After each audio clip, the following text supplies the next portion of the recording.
My name's Kirsty, I'm one of the chemotherapy sisters on the second floor where you'll be getting your treatment. So we know with chemotherapy that there are some very common side effects that may happen, and they're all very easily managed with support from us. So one of the common things people are worried about is being sick or feeling sick, but for nearly every treatment you'll be having some anti-sickness either as tablet or through the drip before you even have any chemotherapy. And then when you go home you'll get some tablets to take, and we want you to take those as prescribed because we don't want you to feel sick. So there are some general side effects that we know can happen with chemotherapy, but it's different for everyone. So we know that chemotherapy works on the cells right the way through from your mouth, right the way through your gut. So sometimes people can get a sore mouth or a mouth ulcer. And we know that chemotherapy affects your sense of taste. So some drugs give you a metallic taste, and again that's a normal side effect of some of the chemotherapy treatments that we give. We know that sometimes people might get indigestion or constipation or diarrhoea, and again those are normal side effects, but they won't happen for the entire time. They may happen for a couple of days around your treatment, and there are simple things that we can do to help you manage those. One of the other things that sometimes happens is you can get a sore mouth, so we want you to be gentle with your mouth and not use electric toothbrush, just be soft toothbrush rather than anything too harsh, because your gums and your mouth can just be a bit more sensitive when you're having the treatment and after the treatment. We know that after chemotherapy sometimes people's platelets may drop, so the platelets are what stop you bleeding if you cut yourself. So if you're a gentleman shaving, we would say use an electric razor rather than anything too harsh. We've got a 24-hour number, and we want you to be calling us day or night if you run into any problems. So it may be that we can give you some advice to manage those side effects and you call us back, or it may be that you need to go and see a GP, or you might need to go to your local hospital. So any hospital in the country is more than able to deal with any side effects of treatment, and you'll be seen more quickly than someone who's not having treatment.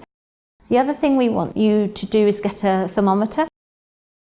We can give you some paper ones if you haven't had a chance to get one, but it's important to be able to know what your temperature is, not to check it all the time, but if you do call up for advice, we'll want to know what your temperature is so we can guide you.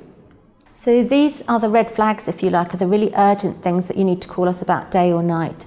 So if you've got a temperature of 37.5 twice within 2 hours, or 38 once, call us. Also, if you were sick 4 times or had diarrhoea 4 times in 24 hours, it's really important that you call us. That's because you've probably all heard of electrolytes in your body like sodium and potassium and things. So if you lose a lot of fluid quickly, you can become dehydrated, and obviously we want to help you through that quickly. And what you need to do is go to your local hospital, and they can take some blood tests and just check if you need any fluids through a drip, and also help give you some medicines for the diarrhoea or the vomiting so that you can feel better quickly. So in terms of your temperature, that's very important, because at certain points after your chemotherapy we know that the white cells which fight infection can lower, and then you're more vulnerable to infection than someone who's not having treatment. So if you did get a temperature, we'd need you to go and get your bloods checked straight away, even if it's the middle of the night, so that if you did need antibiotics through a drip, they could sort that out for you straight away. If you had blood counts that were okay, but you still had a mild infection, you might need tablet antibiotics, but we wouldn't know that until you'd gone in and had those blood tests done. It's very important that if you feel you need to go to A&E or you need to call an ambulance, you should go to the nearest hospital to where you live. We give an information card to each patient when they're starting treatment here. We'll write on it your name and hospital number, what treatment you're having, what consultant you're under, and what our contact details are. You present that to wherever you're going, and then they're able to get in touch with us and we can give further information as required.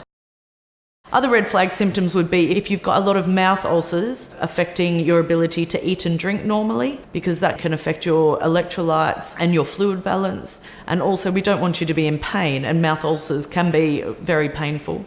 If you had a nosebleed that was difficult to stop, because that could be an indication that your platelets are low and your body's having trouble clotting to stop the bleeding. And also if you've got bleeding gums when you brush your teeth, we would call that a red flag symptom.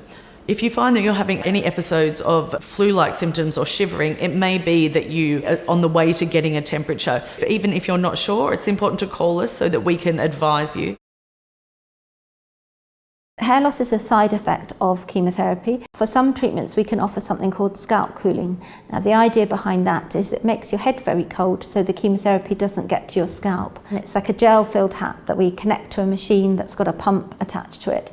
And it goes on warm, and then we put another hat that's like a swimming hat over the top, so it's got a nice tight fit, and then we turn the machine on and then it will feel cold. Most people find that if they can tolerate the first 15 minutes it doesn't get any colder, and then they can manage with blankets and hot drinks and things that we provide. It does need to be on for half an hour before you start treatment, and then during your treatment, and for about an hour afterwards for most treatments. So if it's something you're interested in, just please let us know when you arrive.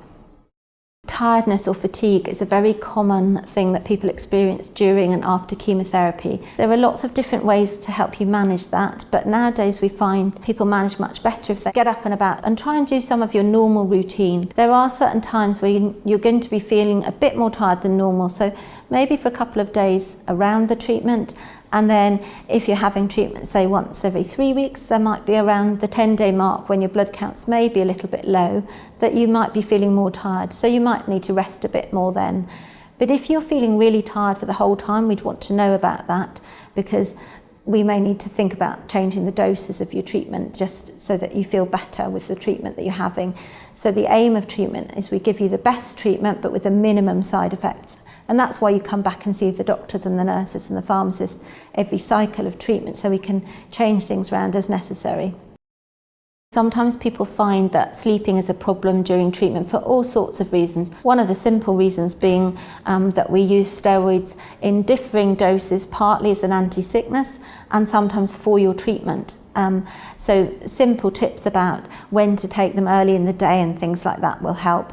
And there's lots of other support and advice that you can get both from the chemotherapy nurses and the support and information staff on the ground floor. So let us know if that's a problem for you. In terms of eating and drinking, eat what you want when you want. Don't miss out any foods that you normally like or think that you have to have special diet.